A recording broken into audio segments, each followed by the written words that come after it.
আগের ভিডিওতেই আপনাদের দেখিয়েছিলাম ভিক্টোরিয়া মেমোরিয়াল হলের বাগানটা কেমন, কখন লাইট অ্যান্ড সাউন্ড হয়, কখন ভিক্টোরিয়া মেমোরিয়াল হলের গেট খোলে এবং গেট বন্ধ হয়।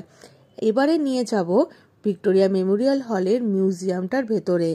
ভিক্টোরিয়া মেমোরিয়াল হল 100 বছরের পুরানো, আর দ্বিতীয় বিশ্বযুদ্ধের সময় গোটা ভিক্টোরিয়া মেমোরিয়াল হলটাকেই কালো কাপড় দিয়ে মুড়ে দেওয়া হয়েছিল।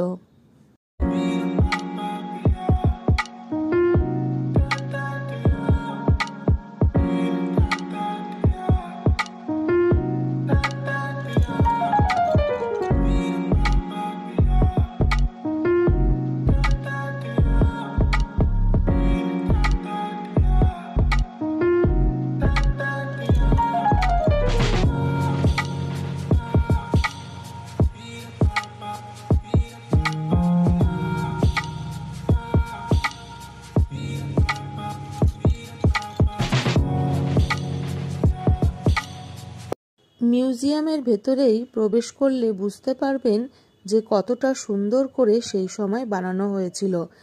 ভিক্টোরিয়া মেমোরিয়াল হল যখন প্রথম শুরু হয়, মানে কাজ শুরু করা হয়, তখনকার যেসব ছবি তোলা হয়েছিল সেই ছবিগুলোই এখানে ফ্রেমবন্দি করা রয়েছে।